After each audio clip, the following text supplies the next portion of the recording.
I want you to picture the woods of the East. Picture a drive through them at night. On a road, surrounded by 3 of your close friends. Sounds enjoyable, huh?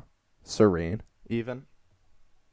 Would you be concerned about, say, the nearby facility for manufacturing TNT? Of course not. It's been shut down for years. You'd be relaxed. For 4 young men and women in 1966, this couldn't be further from the truth. On November 16th, Steve and Mary Mallett and Roger and Linda Scarberry from Point Pleasant, West Virginia, were returning from a dinner double date at around 11:30 p.m. when they saw figures standing on the side of the road, near the old TNT area. According to Steve, the creature was massive, with large bat-like wings that spanned even further than its height. It stared at the group with its large, bright red eyes, placed in its seemingly sunken-in head. The couples, terrified, made like the wind. The creature made chase. While described as a bit of a clumsy runner, it took off in the air, straight up like a helicopter with a single beat of its wings. Easily outspeeding the 75-mile-per-hour vehicle as it merged onto the freeway, it attempted to latch on top of their car, scratching and clawing at the top to get to the prey encased within. Eventually, it gave and fled, likely back to the TNT area where it was first spotted. The couples reported what they saw to the authorities with utmost sincerity. And the rest is history. The story spread nationwide, and the creature has cemented itself in cryptid history. It spawned hundreds, maybe thousands of sightings across the country, some worldwide. This creature is none other than the Mothman. I've had my eye on it for a long time. And now I intend to find this creature and take it out. Okay. This is the day. I know it's the day. There's been Mothman sightings in Chicago fairly recently, I think just a couple days ago. October 28th it was. So he's gonna be nearby. So I was thinking this is finally gonna be the day that I get Mothman, I can take him out. So I've got a couple plans. I'm gonna be sending some traps and stuff, and we're gonna bag Mothman. Yeah. So just gotta go a little deeper in these woods. Other than that first Point Pleasant sighting I mentioned earlier, there are hundreds of Mothman sightings to base a physical description off of. Most sightings are very consistent, however, with how they describe Mothman.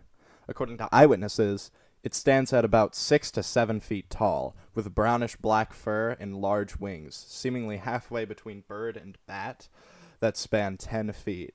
The discrepancy in species is probably from low light levels, surprise, misremembering, a multitude of reasons. One of the most trademark features of the Mothman, however, are its deep, massive red eyes that almost glow in the darkness. These eyes are about 2 inches wide in diameter and 6 inches apart on its face. Supposedly, people who look into these eyes, or even see the creature in the first place, are overcome with a sense of dread and fear. This only adds to the fact that the creature is supposedly a harbinger of doom, appearing before great disasters. This theory found its footing in exactly 13 months after the first sighting in Point Pleasant, where it was seen on top of the Silver Bridge before its famous collapse, killing 48 people. After it gained its harbinger status, there have been claims that it pops up worldwide whenever disaster is imminent. It was supposedly in Hiroshima before the bomb dropped, in Mexico before the swine flu outbreak of 2009, and even... yeah. Alright, got to this clearing. First step in my plan, drop off tragedies. Mothman can't resist these things. So, I know how well these things can get Mothman to come. And, that's our goal here. like, these things attract Mothman like flies, and everything I have ever done in my life has been to attract Mothman. So, is that like... Oh. I think it's close. I think we might get this today. After hearing about all these abilities and stories, you might be thinking, oh, David's finally gone off the deep end. He's never going to get with that moth. Blah, blah, blah, blah, blah. But you're wrong! I've found a firm lead that will lead me to the truth of the matter, the real facts at the base of it all. Mothman is not a man. It's not even a moth. It's an owl. An owl! I think it loses a little bit of charm to that, but hey, to each their own. Now let's start with the fact that this thing is stealthy. Like, only gets seen 7 times a year stealthy. That can be attributed to its large feathers with smooth, silky edges and very few bumps, which allows it for virtually silent flight, a trait that most owls have. But unlike most owls, these wings are massive and strong, and they can be used for movement through trees and even on land. It does this with keratin claws, the same stuff our fingernails are made out of, that protrude from its wings, acting almost like fingers, as long as much stronger pectoral and leg muscles, allowing it to actually support its weight and a nervous system that can accommodate for quadrupedal movement. Well, what about the glowing eyes, you say, like a fool? You may notice I never described glowing eyes. I said they seemed to glow. Most eyewitness reports describe reflective eyes, like bike reflectors, or eyes that glow when you shine light on them. This can be easily explained with more owl facts. Many animals have an eye shine described to have a specialized layer of tissue behind their retina that reflects a ton of light. This would cause the Mothman's eyes to reflect like bike reflectors. Even the most outlandish stuff, like the feeling of dread, can be explained. The Mothman's cries register at frequencies below 20 Hz in a range known as infrasound. It's rare but possible for animals to produce this frequency. It's present in sounds like elephant billows, growls, and whale calls. In all studies into infrasound, ranges of just 17 Hz and below have been shown to channel feelings of unease and dread in humans. The sounds have also been observed near collapsing buildings, with metal parts that rub against each other, creating these low frequencies. This would explain why Mothman is seen at the sites of disasters. These sounds produced by metal sound like the calls of potential mates, which attract the Mothman. I've tried to mimic these conditions, but to no avail. But how would a creature like this even exist? I think a freak mutation may be to blame. Remember how the Mothman was first spotted in the TNT area near Point Pleasant? That site was used to create dynamite during World War II, which is a highly toxic process. So toxic, in fact, that the site was decontaminated in the 40s because all of the water near it was suffering. But this waste was spotted again in the 80s, meaning the decontamination was bad. It was faulty. It didn't work. The Mothman could have been a result of mutations that suffered by children of owls who drank the water. However, the true reason could be even more sinister. It's semi-common knowledge that the U.S. military has conducted tests into the effectiveness of animals in wartime. Tests were conducted to see if otters would be effective at planting explosives, stealing files and objects, and chewing through wires in enemy ships and subs. Studies were conducted to test the effectiveness of cats as spies to be used in Russia. What I'm saying is that there's a possibility that the Mothman was a result of experiments on radioactivity and owls conducted by World War II and Cold War era scientists. Sadly, there is a non-zero chance that ACAB applies to Mothman. That won't stop me, though. I don't care if it's toxic or a cop, or if I can't look it in the eyes. Mothman will be mine, and only mine. Okay, so I'm setting up the main trap. I was hoping these candles had batteries in them when I bought them. They didn't. So we're working with what we got. I think the phone flashlight should be enough. For food, I'm banking on it being a moth. Because what I've got here... Flashlight issue, sorry. What I've got here is a hoodie. A hoodie, because moths eat...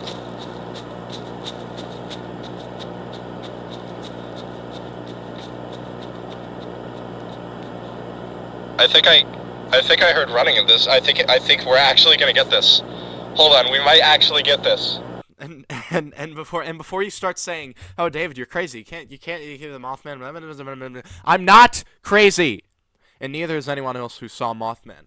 Symptoms suffered by Mothman viewers include insomnia, nightmares, dread and anxiety, and sight problems. According to Healthline, mass hysteria symptoms consist of chest pain, dizziness, headaches, fainting. In other words, none of the symptoms described by Mothman witnesses.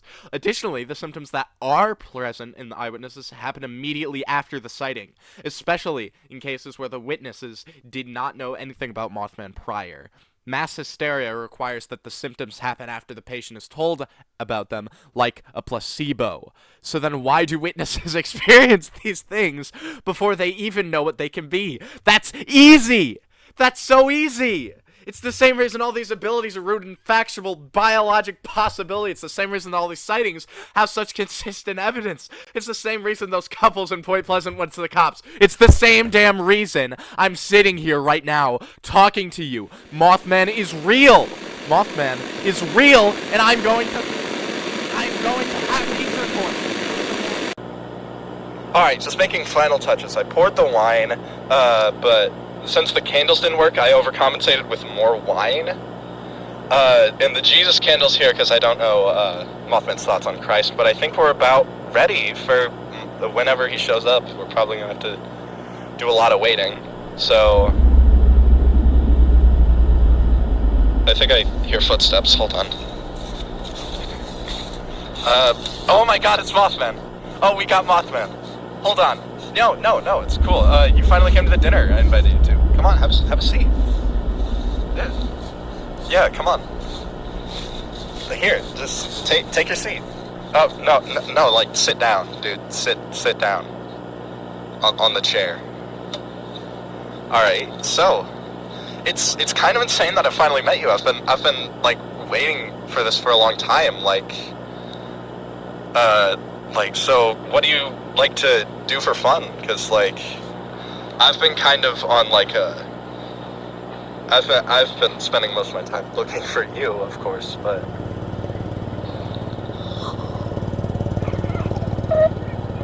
this wine's good. What about you? So, what have you been up to lately, Mothman?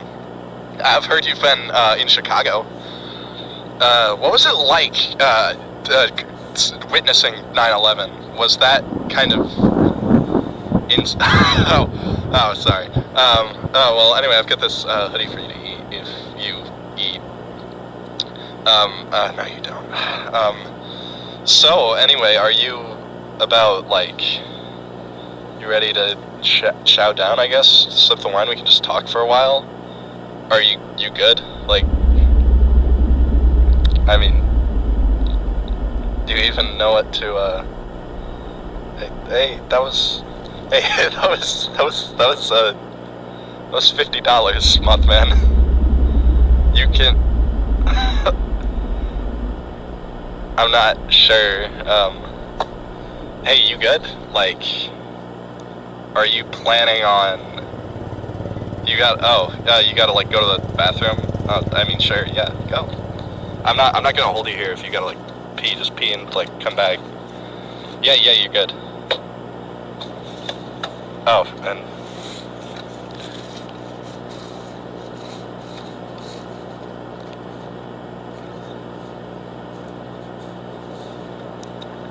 He's not coming back, is he?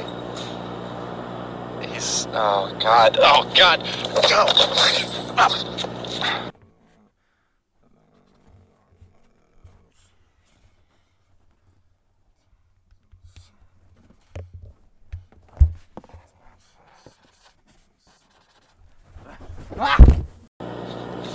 Come on, Mothman. Come on.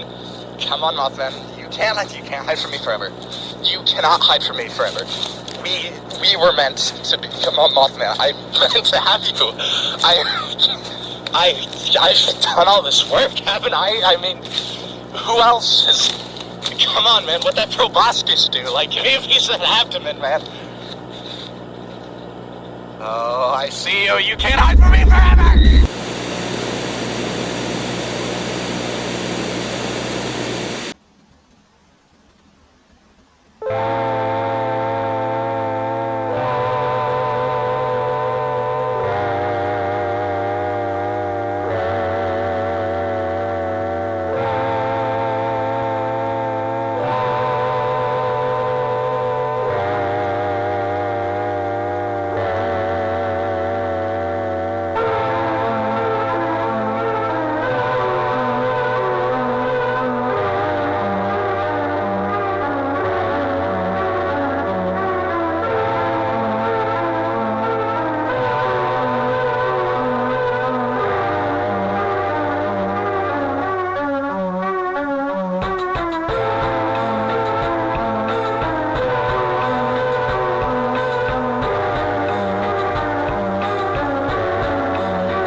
tall glass of something strong.